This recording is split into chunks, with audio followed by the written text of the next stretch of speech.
एक बड़े जंगल में एक हाथी और चिड़िया रहा करते थे। वो दोनों एक दूसरे के पक्के वाले दोस्त थे। साथ साथ रहते, खेलते और खाते थे। दूर दूर तक एक साथ जाते।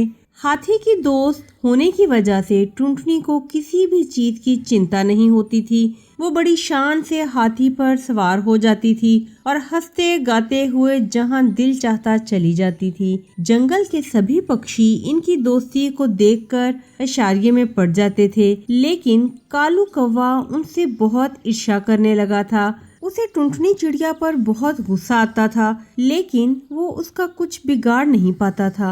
वो चाहता था कि उन दोनों की फूट पड़े और वो हाथी का पूरा साथी बन जाए। उसने बुरा हाथी को उल्टी पट्टी पढ़ाने का विचार बनाया।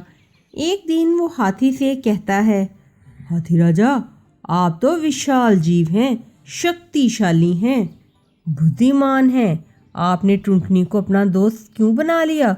उसकी और आपकी कोई बराबरी नहीं है। सभी पक्षी आपका मजाक उड़ाते हैं। टुनटुनी मेरी अच्छी दोस्त है, वो हमेशा मेरी मदद करती है। साथ देने का क्या फायदा हाथी राजा? वो कभी आपकी मदद नहीं कर पाएगी। आप पर संकट आने पर वो भाग जाएगी। वो किसी काम की नहीं है। इसका साथ छोड़ दो और मुझे अपना साथी बना लो। मैं बहुत चतुर और चालाक हूँ, किसी भी परिस्थिति में आपके काम आऊंगा। इस तरह कौवे ने अपनी चिकनी चुपड़ी बातों से बुरा हाथी को अपनी बातों में ले लिया। बुरा हाथी के मन में टुनटुनी चिड़िया के द्वारा खटास भर गई। उसने कालू कौवे की दोस्ती को स्वीकार कर लिया। फिर कालू कौवा वहाँ से चला जाता है। उसी समय टुनटुनी चिड़िया वहाँ पे आती है। उसने मुस्कुराकर बुरा हाथी को अपने आने का संकेत दिया। हाथी भाई, मैं आ गई हूँ। आज तुमने मुझे आवाज नहीं लगाई, मैं फिर भी आ गई। आज हम पहाड़ी की सैर करेंगे और पहाड़ी फलों का स्वाद चखेंगे। बहुत मजा आने वाला है आज।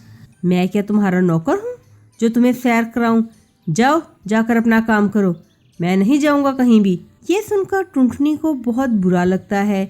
वो बुरा हाथी से कहती है, ये तुम कैसी बातें कर रहे हो बुरा भाई? मुझसे कोई भूल हो गई है। अगर कोई बात है तो खुलकर बोलो। अपनी गलती की माफी मांग लूंगी आपसे। जो नाराज तो मत होना। गलती तुमसे नहीं, मुझसे हुई है, जो मैंने तुमसे दोस्ती की। अब यहाँ से चलती नजर आओ। मुझसे बात करने की कोशिश भी मत करना। बुरा हाथी की बात से टुनटुनी को बहुत दुख होता है और वो सर झुका लेती है। हमें वहाँ कालू कौवा लौट आता है और वो बुरा हाथी से कहता है, चलो दोस्त, कहीं सैर की जाए। कालू कौवा बुरा हाथी के ऊपर सवार होकर बैठ जाता है और हाथी आगे बढ़ जाता है। ये देखकर टुनटुनी चिड़िया को सारी बात समझ आ जाती है, लेकिन वो कर भी क्या सकती थी। टुनटुनी चिड़िया जानती थी कि कालू कौवे ने बुरा हाथी की बुद्धि को भ्रष्ट कर दिया है और उसे ये भी डर था कि बुरा हाथी किसी संकट में न फंस जाए। इसीलिए टुनटुनी दूर से ही बुरा हाथी पर नजर रखती थी।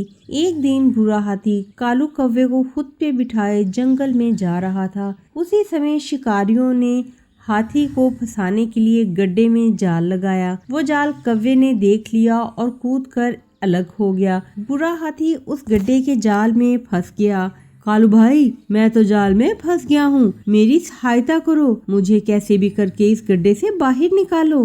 हाथी भाई, मैं जाके आता हूँ, जब तक मैं ना आऊँ मेरा इंतजार करना। इतना कहकर वो उड़कर चला जाता है। तभी टुनटुनी चिड़िया वहाँ पे आती है। उसे कालू की इतनी विनती करते देख उसे बहुत दुख होता है। वो हाथी की हिम्मत बनाने के लिए कहती है, मैं तुम्हें इस संकट से निकालने का कोई उपाय निकालती हूँ। मैं अभी गई और अभी वापस आई। तुम घबराओ मत भाई, मैं तुम्हें इस गड्ढे से निकाल लूंगी। वो सब वहाँ पे पहुँच जाते हैं और जिस गड्ढे में बुरा हाथी गिरा था, हाथियों ने मदद का हाथ बढ़ाकर उसको उस गड्ढे से बाहर निकाल लिया। बुरा हाथी अब पूरी तरह से आजाद हो चुका था और अपने प्रिय मित्र टुनटुनी को देखकर उसे अपनी गलती पर पछतावा होता है। टुनटुनी, मेरी प्यारी दोस्त, तुम मेरी सच्ची दोस्त हो। आज तुमने सही समय पर मेरी रक्षा की है। मेरी ही बुद्धि भ्रष्ट हो गई थी कि मैंने कालू कौवे की बातों में आकर तुम्हें खुद से दूर कर लिया। तुमने मेरे संकट में मेरी बहुत मदद की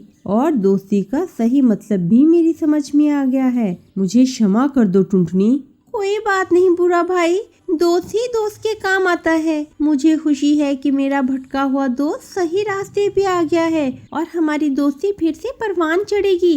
सच्चा दोस्त ही दोस्त के काम आता है। मतलबी दोस्त पर कभी विश्वास नहीं करना चाहिए, वो तो मौका देखकर रंग बदल लेता है। सच्ची दोस्ती पर विश्वास करना चाहिए। किसी की बातों में आकर अपने पुराने दोस्त पर अंधविश्वास नहीं करना चाहिए। बुरा हाथी ने सबको धन्यवाद किया और बड़े प्यार से टुनटुनी को अपने ऊपर बिठा लिया और गाते मुस्कुराते आगे बढ़ गया। चालबाज कौवा ये सब देख रहा था और वहाँ से 9-2-11 हो गया, क्योंकि उसकी समझ में आ गया था कि अब इस सब का कोई फायदा नहीं। फिर टुनटुनी चिड़िया अपने दोस्त बुरा हाथी के साथ खुशी खुशी रहने लगती है।